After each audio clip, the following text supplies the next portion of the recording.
برادران ملت اسلامی، السلام علیکم ورحمۃ اللہ وبرکاتہ۔ الحمد للہ الحنان المنان الذي خلق الإنسان وعلمه البيان، والصلاة والسلام على رسوله سيد الإنس والجان وعلى آله وأصحابه ذوي الخير والإحسان، أما بعد فأعوذ بالله من الشيطان الرجيم، بسم الله الرحمن الرحيم۔ إن الله لا يغير ما بقوم حتى يغيروا ما بأنفسهم، وإذا أراد الله بقوم سوءا فلا مرد له، صدق الله مولانا العظيم۔ بارگاہ رسالت مآب صلی اللہ علیہ وسلم میں درود پاک کا ہدیہ پیش کریں۔ اللهم صل على سيدنا محمد معدن الجود والكرم وآله وأصحابه الكرام وابنه الكريم وبارك وسلم صلاة دائمة سرمدا أبدا۔ حالات زمانہ کے اعتبار سے اور ہماری حالتوں کے اعتبار سے ایک بہت ہی عمدہ شعر ہے جو بالکل صادق آتا ہے۔ قوت فکر و عمل پہلے فنا ہوتی ہے، قوت فکر و عمل پہلے فنا ہوتی ہے جب کسی قوم کی شوکت پہ زوال آتا ہے۔ یوں ہی کوئی قوم نہیں مرتی، کسی قوم کے اوپر زوال آتا ہے تو سب سے پہلے اس قوم کے اندر سوچنے سمجھنے کی صلاحیت ختم ہو چکی ہوتی ہے، تب جا کر کے زوال آتا ہے۔ آج اس شعر کو میں پڑھتا ہوں تو محسوس ہوتا ہے کہ ہماری قوم پر یہ شعر صادق آتا ہے۔ قوت فکر اور عمل یہ پہلے رخصت ہو گئی ہے، جس کی وجہ سے یہ زوال آ رہے ہیں۔ لوگ اب حادثوں پر بیٹھ کر کے چرچا کرتے ہیں، حادثہ ہونے سے پہلے جو فکر ہونی چاہیے وہ مفقود ہے۔ گھر جلنے کے بعد پھر میٹنگ کرنے کا مطلب کیا ہے؟ اس سے سیفٹی کے لیے پہلے سے انتظامات ہوں تو اس کو لائق و فائق اور دانش مندی سمجھا جائے گا۔ آج کے وہی حالات ہیں میرے عزیزوں۔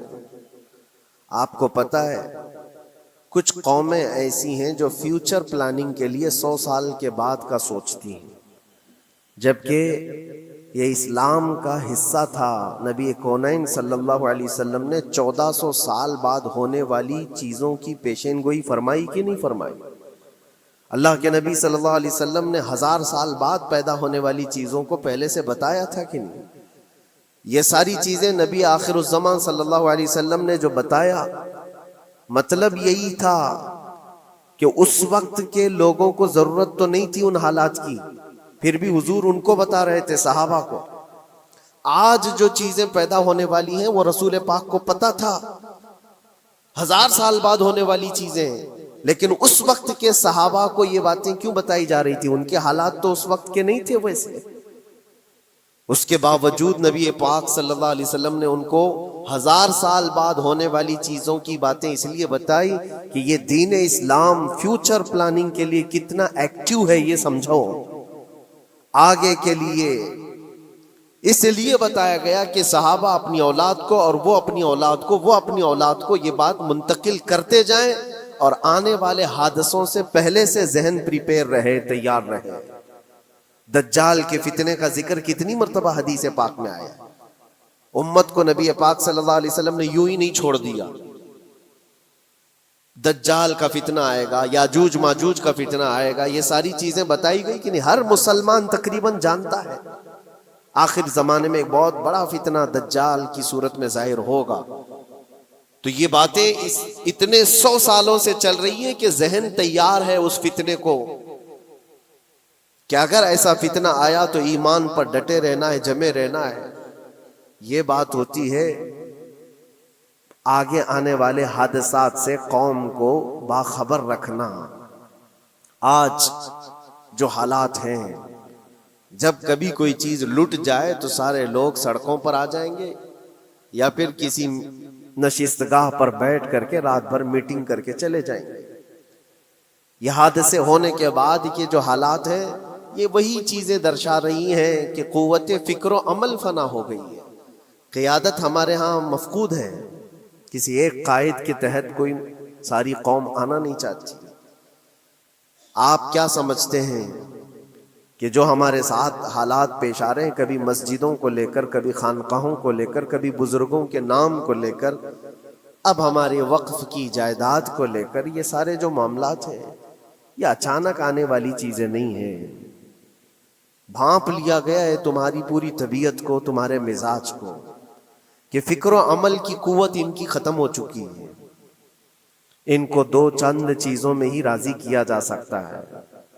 دنیا یہ سمجھ رہی ہے، جس کی وجہ سے کھلواڑ پر کھلواڑ ہوتے چلے جا رہے ہیں، اور ان کو یہ بھی پتہ ہے کہ یہ کچھ نہ کر سکیں گے. میرے عزیزو، آپ نا امید اور مایوس نہ ہو کہ ہم سے کچھ نہیں ہوگا. اللہ کریم چاہے تو ایک بندے سے بھی پوری دھرتی پر زلزلہ لا سکتا ہے. اللہ کریم کی ذات پر یقین اور توکل رکھو. سرکار غریب نواز ہندوستان آئے تھے تو بہت بڑی فوج لے کر نہیں آئے تھے، اللہ کی ذات پر بھروسہ کر کے آئے تھے، اور 90 لاکھ لوگوں کے دلوں میں چراغ اسلام جلا دیا تھا. وہ یقین اور توکل کے ساتھ آئے تھے. آج لوگوں کے دلوں کے اندر جو مایوسی اور نا امیدی ڈالی جا رہی ہے کہ کچھ ہوگا نہیں، ابھی کچھ کرنے سے کچھ نہیں ہوگا، یہ نا امیدی اور مایوسی تمہاری طبیعت میں کیوں آئی؟ کیا تمہارا رب تبارک و تعالیٰ کی ذات پر یقین کمزور ہو گیا؟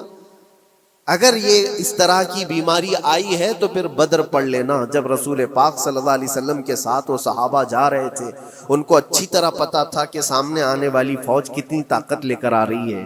1000 لوگ آ رہے ہیں، ہاتھی گھوڑے ان کے پاس، ہتھیار اور اسباب ان کے پاس ہے، کھانے پینے کی مزے کی ساری چیزیں لے کر کے آ رہے تھے مکہ والے. اور ادھر صحابہ ننگے پیر ہیں، 313 کے پاس 4 گھوڑے ہیں، پیدل چلے آ رہے ہیں. چھاؤں لینے کے لیے کوئی جگہ تک نہیں ہے ان کے پاس.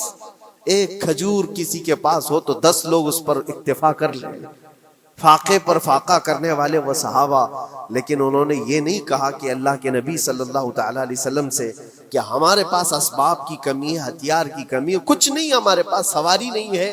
بغیر سواری کے 180 کلومیٹر مدینے سے چل کر کے وہ بدر پہنچے تھے، بدر تک پہنچے تھے. اور اس وقت اپنی ساری محنتیں، اپنی ساری قوتیں انہوں نے زمین پر لا کر رکھ دی. پھر بدر کے میدان میں جب پہنچے تب اللہ کریم کی بارگاہ میں دعا کیا تھا میرے مصطفیٰ نے، اے اللہ اگر اس نہتی قوم کو تو نے فتح نہیں دی تو پھر قیامت تک اس روئے زمین پر سجدہ کرنے والا کوئی نہیں ہوگا. یہ محبوبانہ انداز تھا میرے مصطفیٰ کا. وہ دعا مدینے میں بیٹھ کر کے بھی تو کر سکتے تھے. 180 کلومیٹر دور اتنی مصیبت میں دھوپ میں چل کر کے جانے کی کیا بات تھی؟ ننگے پیر صحابہ گئے ہیں، فاقے پر فاقہ کیے ہوئے. وہ مدینے میں بیٹھ کر دعا کرتے تو کیا رحمت للعالمین کی دعا قبول نہیں ہوتی؟ لیکن مصطفیٰ کریم صلی اللہ علیہ وسلم نے یہ مزاج دیا ہے، پہلے فکر و عمل میدان میں لاؤ پھر دعا کرو، اللہ کی مدد آتی ہے. یہاں ہم بیٹھ کر کے یہیں سے دعا کرتے ہیں، کچھ کرنا نہیں ہے، بدلنا نہیں ہے، اور فکر و عمل کو لانا نہیں ہے، تو پھر صرف یہاں بیٹھ کر کے دعا کرنا. یہ تو میرے عزیزوں عورتوں کو اس سے ذمہ داری دی گئی ہے کہ تم میدان عمل میں آ نہیں سکتی، تم اپنے گھروں سے دعا کرو اپنے بھائیوں کے لیے. لیکن یہ کام تو اب سارے مردوں نے بھی لے لیا ہے. بہرحال قوت فکر و عمل پہلے فنا ہو جاتی ہے جب کسی قوم کی شوکت پہ زوال آتا ہے. آج یہ جو سارے معاملات ہم دیکھ رہے ہیں، اس کی ایک خاص وجہ میں آپ کو بتانا چاہتا ہوں. آج سے تقریباً 8-9 سال پہلے میرا ایک بیان بھی ریکارڈ موجود ہے، کافی دنوں تک وہ چلتا رہا. میری اپنی بات نہیں تھی، سراج الامہ امام غزالی رحمۃ اللہ تعالی علیہ انہوں نے لکھا تھا کہ امت پر اگر ایک ایسا وقت آ جائے جب ان کے سامنے ان کے نبی کو گالیاں دی جا رہی ہیں اور امت کچھ نہ کرے، تو پھر وہ انتظار کرے کہ عنقریب وہ وقت بھی ان کے اوپر آنے والا ہے جب ان کی ماؤں، بیٹیوں اور سب عزتوں کو بازار میں نیلام کیا جائے گا اور یہ کچھ نہیں کر سکیں گے. وہ دن آ جائیں گے.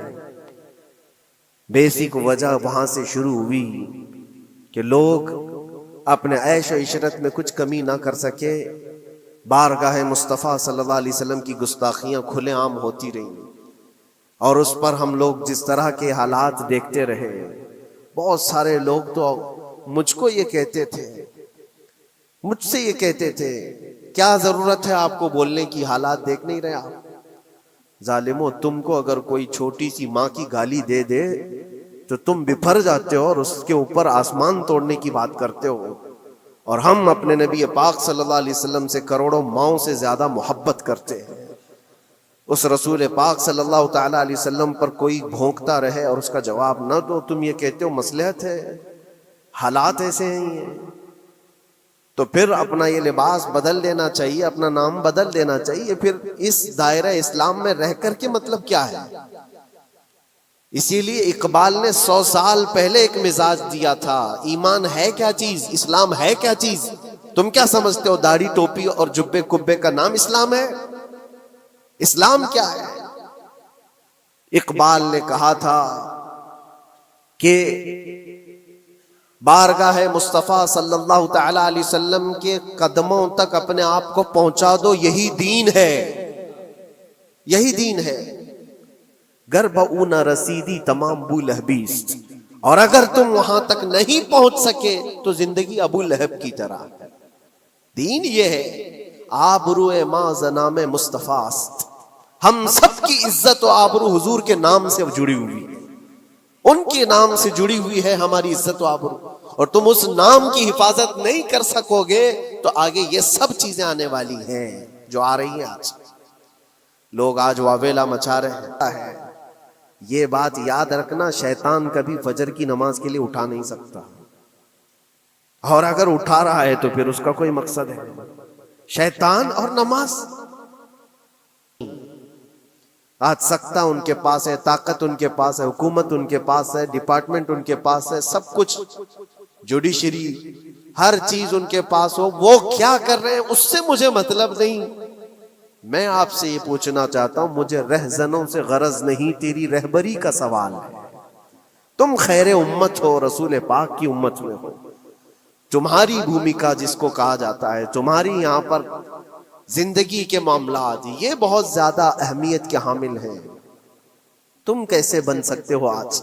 اسی لیے قرآن پاک کی آیت میں نے شروع میں تلاوت کی، رب ذوالجلال فرماتا ہے ان اللہ لا یغیر ما بقوم حتی یغیروا ما بانفسہم، بے شک اللہ تعالیٰ اس وقت تک کسی قوم کی حالت نہیں بدلتا جب تک وہ قوم خود اپنی حالت بدلنے کی کوشش نہیں کرتی۔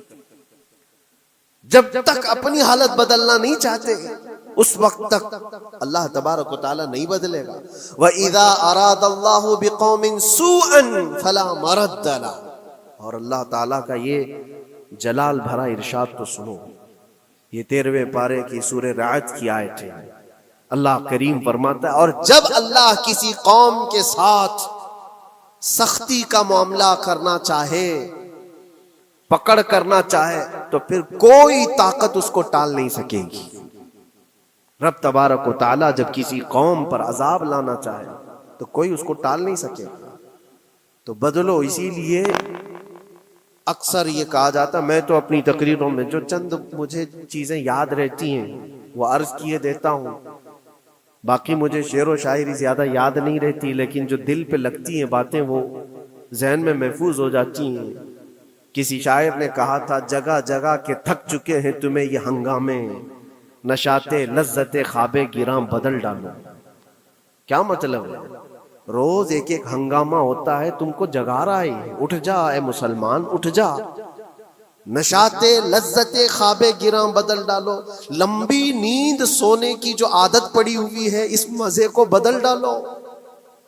غلط روی سے منازل کا بعد بڑھتا ہے، مسافروں روش کارواں بدل ڈالو۔ شاعر نے کہا ہے، ادھر ادھر کی لے میں چلتے رہو گے تو منزل لمبی ہو جائے گی۔ جس راستے پر تمہیں چلنا ہے اگر بار بار ادھر ادھر مڑتے رہو گے، غلط روی اس کو کہتے ہیں، غلط چلنے سے منازل کا بعد بڑھتا ہے، منزل لمبی ہو جاتی ہے، جہاں پہنچنا تھا وہاں پہنچ ہی نہیں پاؤ گے۔ اسی لیے شاعر کہتا ہے، مسافروں روش کارواں بدل ڈالو، قافلے کے چلنے کا جو طریقہ ہے اس کو بدل لو تم۔ یہ پوری کی پوری بات ہم پر فٹ ہوتی ہے. چلنے کا انداز بدل ڈالو اے نوجوانوں. جہاں کسی کے گھر میں آگ لگی ہو، دھواں اٹھ رہا ہو، اور اگر کوئی نوجوان اندر بیٹھ کر کے یہ کہتا ہو کہ یہ ساون کا موسم ہے یا پھر یہ ابر رحمت ہے، تو اس کی سوچ پر ہم کیا کہیں. جہاں آج پوری قوم قسم پرسی کے عالم میں ہو، امت محمدیہ کے یہ حالات آج دیکھ رہے ہیں، روزانہ دیکھ رہے ہیں. تم شیئر تو کرتے ہو، ہر جگہ شیئر کرتے ہو، اور سارے ریلز پر تم جو دیکھتے ہو ہنگامے روز، صرف ہندوستان کے نہیں پوری دنیا بھر کے فلسطین کے مظلوم بچوں کی لاشیں دیکھتے ہو اور شیئر کر کے آگے بڑھ جاتے ہو. ان کی چیخیں، ان کے ڈاک کے ملبے، ان کا ڈھیر، ان کے تباہ و برباد گھر، ایک ایک قبر میں 80 لوگوں کی لاشیں، یہ سب کیا تم نہیں دیکھتے؟ شیئر کر کے آگے بڑھ جاتے ہو. یہی تو ہنگامے ہیں جو تمہیں دھگا رہے ہیں. جگہ جگہ کے تھک چکے ہیں تمہیں یہ ہنگامے خود ہی تھک گئے. یہ اٹھتا نہیں ہے. ایک دور وہ تھا 100 سال پہلے کا، جب یہاں پر موجود انگریز اس قوم کو دیکھ کر یہ کہنے پر مجبور ہو گیا تھا، یہ فاقہ کش موت سے ڈرتا نہیں ذرا، بھوکیوں پر بھوکا رہتا ہے لیکن موت سے ڈرتا نہیں. روح محمدی اس کے بدن سے نکال دو. روح محمدی ان کے بدن میں تھی. انگریز تھر تھراتے تھے. اس قوم کا کوئی جواب ہی نہیں ہے. سب سے زیادہ اگر کسی چیز سے ڈرایا جا سکتا ہے تو موت سے، اور یہ قوم ایسی ہے کفن تو اپنے کندھے پر لے کر گھومتی ہے، جہاں موت آ جائے سو جائے. یہ فاقہ کش موت سے ڈرتا نہیں ذرا. روح محمدی اس کے بدن سے نکال دو. یہ کس کی بات تھی؟ انگریزوں کی بات تھی. اور آج حالات بدل گئے. سارا کا سارا زمانہ تم پر آج بھوکے بھیڑیا کی طرح جھپٹ پڑا ہوا ہے. اور ان حالات میں آپ سے سوال کرتا ہوں، ایک طرف تیز آندھیاں چل رہی ہیں، ایک طرف گھر کے اندر آگ لگی ہوئی، ایک طرف بھوک اور پیاس کی شدت ستا رہی ہے، ایک طرف تمہارے بھائی بہنوں کی بیماریاں ستا رہی ہیں. جب اتنے سارے معاملات ہو تو اے نوجوانوں بتاؤ تم کیا کرو گے اس وقت؟ رات بھر بیٹھ کر گیم کھیلو گے؟ کیا یہ گیم کھیلنے کا وقت ہے؟ اس نوجوان پر کیا یہ افسوس نہیں ہوتا کہ اس کے پوری امت کے حالات ایسے ہیں کہ بچوں کی چیخیں نکل رہی ہیں اور اس کو پب جی سے فرصت نہیں ہے، ریل بنانے سے فرصت نہیں ہے، یہ مجرے کرتا ہوا گھوم رہا ہے. مسجدیں ویران کیوں ہیں؟ خالی کیوں ہیں؟ تم نے مسجدوں کو ویران رکھا تو مسجدیں تباہ ہونے شروع ہو گئیں، دوسروں کی نظر ہونے لگ گئیں اور اس پر لوگوں کی غلط نظریں پڑنے لگ گئیں. آ جاؤ اے مسلمانوں میرے مصطفیٰ کریم صلی اللہ تعالی علیہ وسلم کی ہدایات پر. ایک بات چیلنج کے ساتھ کہتا ہوں، تمہارا نام اگر نبی پاک صلی اللہ علیہ وسلم کے نام سے جڑا ہے تو یہ چیلنج کے ساتھ میں کہتا ہوں، اس رہتی دنیا میں تمہیں پوری طاقتیں مل کر وہ عزت نہیں دے سکتی جو میرے مصطفیٰ کے قدموں کی وابستگی دے گی. کوئی تمہیں عزت نہیں دے سکتا. تمہیں وہیں آنا پڑے گا، اسی پوائنٹ پر آنا پڑے گا جہاں پہنچ کر کے خالد بن ولید نے عزت پائی تھی. اسی نقطے پر آ کر جمع ہو جاؤ جہاں عمر پہنچے تھے تو فاروق اعظم بن گئے تھے. اسی نقطے پر آ جاؤ جہاں علی پہنچے تھے تو حیدر کرار بنے تھے. ہر ایک کو عزت اسی بارگاہ سے ملی ہے. اور جو کچھ بھی معاملات ہو رہے ہیں اس کی ایک وجہ یہی ہے، ناموس رسالت پر تم نے ہلکے پن کا اظہار کیا تو پھر ہمارے سارے مسئلے داؤ پہ لگ جائیں گے. سارے مسئلے. یہ تو وقف ہے. ابھی دیکھو آگے کل تمہاری اذانیں نشانے پر ہیں، تمہاری جماعت کی نمازیں نشانے پر ہیں، تمہاری مسجدیں بھی نشانے پر ہیں کہ تم اپنے گھروں پر بھی جمعہ پڑھ سکتے ہو، چھتوں پر بھی نمازیں پڑھ سکتے ہو. یہ سب معاملات آئیں گے. برقع، حجاب، ٹوپی، داڑھی ویسے ہی چل چکے ہیں مسئلے.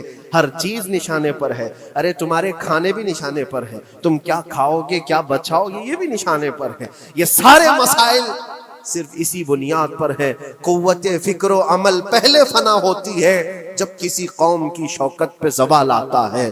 اور یہ ایک بات یہ بھی میں بتا دوں، اقبال نے سچ کہا تھا، ان کے جو ہم غلام تھے خلق کے پیشوا رہے، ان سے پھرے جہاں پھرا پھر آئی کمی وقار. جو کچھ بھی ہوا ہے ہماری عزت و وقار میں کمی کا مسئلہ ان سے پھر جانے کی وجہ سے، نبی پاک سے تم دور ہوئے، یہ عزتوں اور وقاروں میں کمی ہے۔ عجیب سی بات نہیں ہے، یہ دوگلا پن نہیں ہے۔ میں ان نوجوانوں سے پوچھتا ہوں، نبی پاک صلی اللہ علیہ وسلم سے سچی محبت کا اظہار کرتے ہو، حضور سے اپنی جان سے زیادہ محبت کی بات کرتے ہو، لیکن جب ان کے اخلاق کی بات کی جائے تو تمہیں اخلاق ان کے پسند نہیں ہے؟ حضور پاک کا چہرہ نہیں پسند ہے، حضور پاک کے لباس تمہیں نہیں پسند ہے، تو پھر کون سی محبت کی بات کرتے ہو؟ اللہ کے رسول صلی اللہ تعالی علیہ وسلم سے تم بے انتہا محبت کی بات کرتے ہو، پھر وہ محبت کا تقاضا یہ ہے کہ تمہاری ظاہری زندگی میں بھی تو نظر آئے کچھ۔ محبت کا تقاضا یہ ہے، تم شرما جاتے ہو، دنیا کیا کہے گی مجھے، دنیا کیا کہے گی، دقیانوسی کہے گی، فنڈامنٹل کہے گی، پرانے زمانے کا کہے گی، میں چہرے پر داڑھی رکھ لوں تو لوگ مجھے پتہ نہیں کیا کیا کوسیں گے۔ تم نے دنیا کے لیے اپنے آپ کو بدل لیا، یہ نہیں سوچا کہ یہ وہی دنیا ہے جو 4 دن کے بعد میری دوستی کو لات مارے گی اور 4 دن کے بعد مجھے قبر میں رکھ کر کے منو مٹی پر دبا دے گی، اور مجھے جانا تو ہے، پھر قبر میں منہ دکھانا ہے تو اسی مصطفیٰ کو دکھانا ہے۔ جہاں یہ نہیں پہنچ سکتے وہاں رسول پاک ہوں گے، محشر کے میدان میں جہاں کوئی سہارا نہیں ہوگا اس وقت رسول پاک تمہارا ہاتھ پکڑ رہے ہوں گے، اور تم نے ان کا خیال نہیں کیا۔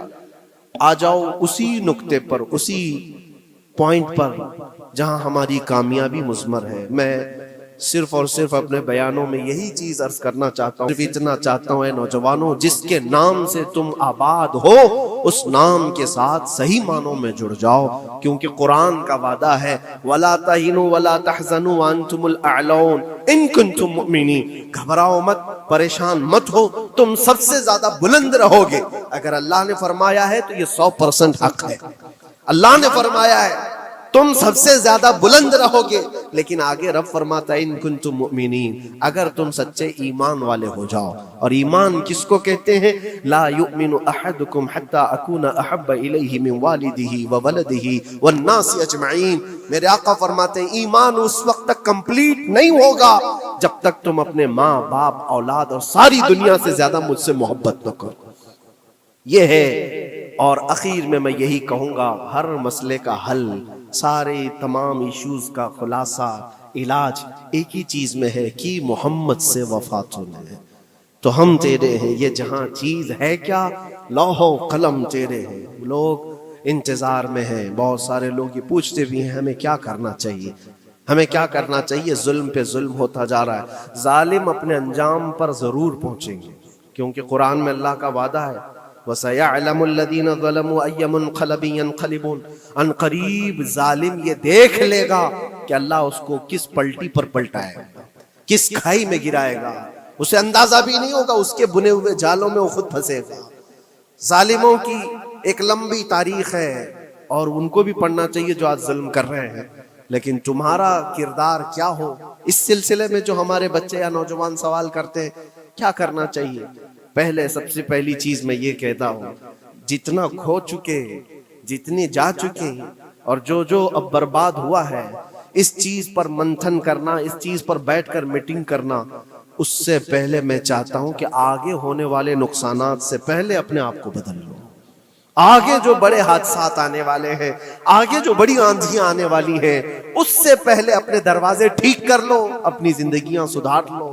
جو ہو گیا ابھی، یہ نقصان تو بہت بڑا نقصان ہے امت کا، جو کچھ بھی ہوا ہے، مسجدیں، معبدیں، خانقاہیں، مزارات، اولیاء کی ذات، بزرگوں کے نام، قرآن، اسلام، دین، یہ ساری چیزوں پر جو حملے ہوئے، لیکن آگے چل کر کے تمہارے وجود پر سوال ہوگا، تمہاری نسلوں پر سوال ہوگا، تمہارے علم دین پر سوال، تمہاری محراب پر، تمہارے ممبر پر۔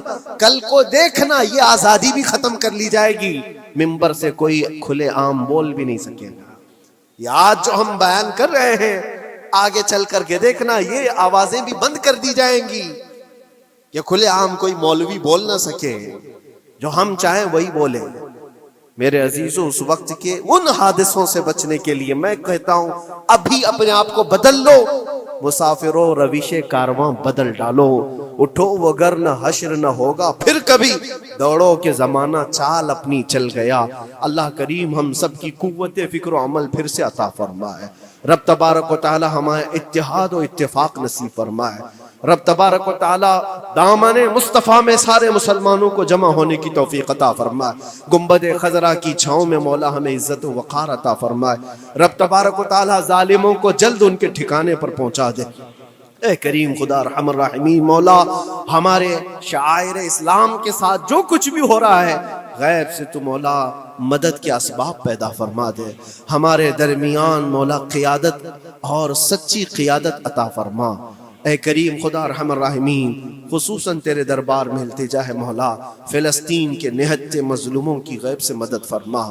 جبرائیل امین کی تائید انہیں عطا فرما۔